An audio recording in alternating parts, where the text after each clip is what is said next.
Good afternoon, I'm Milton Walker with the Midday News. A special welcome if you're watching on onespotmedia.com. A reminder as well that you can download our One Spot Media app in the Google Play Store or the App Store. That's the number 1 followed by the word Spot and Media. A businessman and his wife are dead after gunmen invaded their Foga Road residence in Four Parts, Clarendon yesterday evening. They have been identified as 73-year-old Horace Lynn and 56-year-old Daisy Lynn. It's reported that around 6 o'clock, residents heard gunshots and saw 2 men running from the couple's house. The police were called.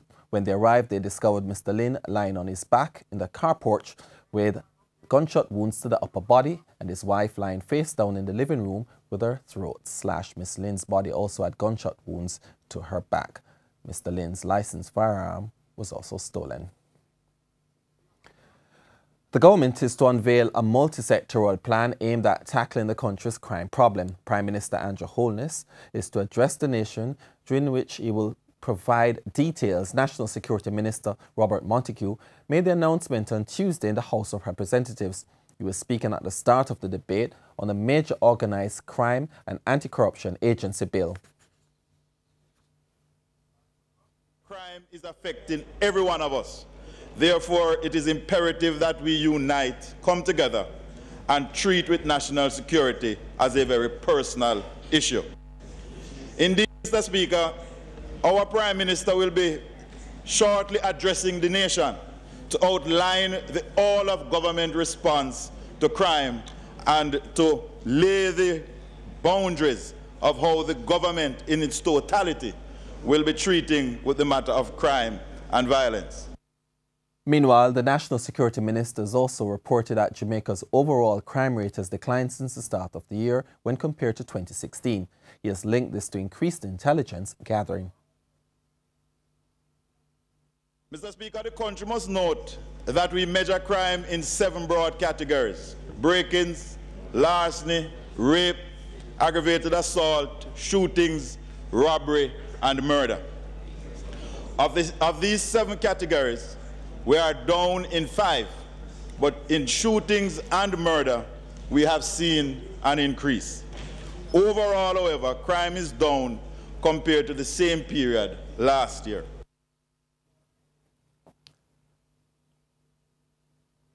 The United Nations Children's Fund, UNICEF, says there's an increase in the number of teenagers who are attempting suicide. Director of Child and Adolescent Mental Health from the Ministry of Health, Dr. Judith Leiber-Thomas, says statistics from a recent study reveal that boys are more likely to commit suicide than girls. Speaking on TVJ Smile Jamaica this morning, Dr. Leiber-Thomas urged parents to seek help for their children if they display suicidal behavior. We have the child guidance clinics that have always existed. We have 20 sites throughout the island, and these can be accessed through the health services or the mental health services, right? We also have trained our healthcare workers in the A&E departments of how to approach and manage adolescents when they present with suicidal behavior. Meanwhile, UNICEF's program specialist, Novia Condell-Gibson, reminds parents that it's critical to maintain a healthy relationship with their children. Mrs. Condell-Gibson, who was also a guest on Smile Jamaica, said teenagers who have attempted suicide are usually victims of abuse. When the body's changing and the brain is changing and so many things are happening to a child physically, emotionally and socially, it can be a rough period. Now, if you add and layer on top of that issues of abuse, issues of not feeling worthy, then that is going to throw that child in a spiral. Re-socialize rather than criminalize. Words from the newly minted opposition spokesman on youth and culture, Damian Crawford, as he commented on the case of the 44-year-old mother who was charged with brutally beating her preteen daughter with a machete in Bath, St. Thomas last year. The 30-second video, which has gone viral on social media since being released over the weekend, has led many to condemn the action of the parent, with some calling for her imprisonment. Speaking on Smile Jamaica this morning, Mr. Crawford, who visited Bath recently to investigate the circumstances surrounding the ordeal, reiterated his view that while the child was a victim of physical abuse, the parent is also a victim of Jamaica's culture of disciplining. The mother the community, that this lady actually have a great interaction with the young people. She actually come to bail young people and the police said this. The police said that. Meanwhile, the opposition spokesman is suggesting that a three-pronged approach be applied generally as social re-engineering against physical punishment, which has been the norm in Jamaica. Punishment. That's number one. Well, that's number one. With just the mother. With the mother, while simultaneously intervening to improve the child's behavior, because the mother must have perceived that the child's action is so negative that she have to apply punishment, behavior modification. The second, if the abuse continue, is to have temporary separation and counseling, because now you have new information, but obviously your mindset is to continue to abuse. He also suggested permanent separation and imprisonment if abuse continues. The woman was arrested by the St. Thomas police on the weekend and was charged with cruelty to a child. Less talk, more action. That's a charge from Executive Director of the National Integrity Action, NIA, Professor Trevor Monroe. He says for too long, successive governments in the region have been talking and not acting. He was addressing participants at the 5th staging of the Caribbean Youth Leaders Summit recently in St. Anne. He pointed out, for example, the recently held Caribbean Heads of Government Summit in Grenada.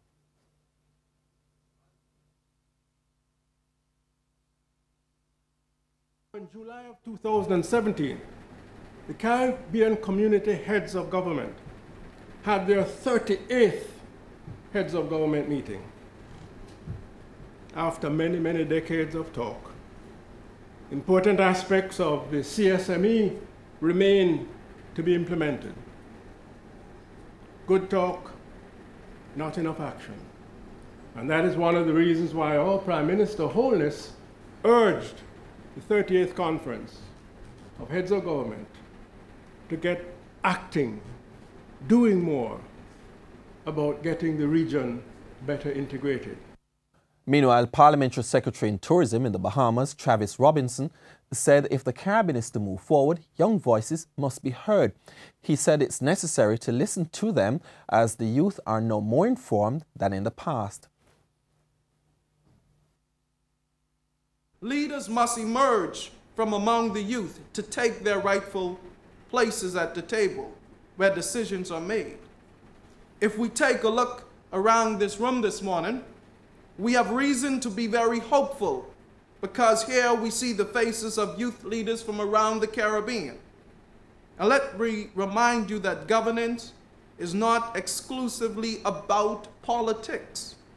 So as young people with leadership potential, if you do not have an appetite for the rough and tumble arena of politics, you need not worry, because society is comprised of many arenas where your leadership expertise is much needed. Mr. Robinson argued that sustainable development within the region cannot be achieved in a vacuum.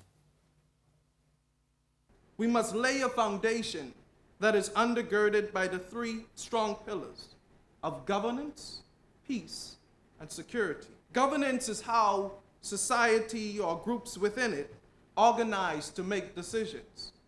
Good governance is accountable. It is transparent. It follows the rules of law. It is responsive to the needs of its citizens and not a select few.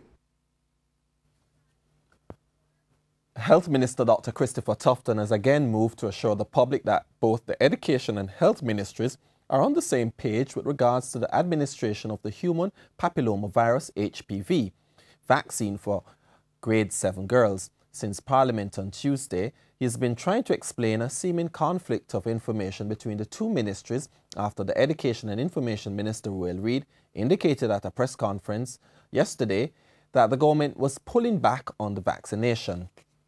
But at Wednesday's post-cabinet media briefing, Dr. Tufton explained that the vaccine is being administered at some schools but delayed within reason at others. He said so far, of the 4 schools where the vaccine has been administered, 309 girls have been vaccinated and 21 opted out. The vaccine is expected to help prevent HPV infection, which leads to cervical cancer.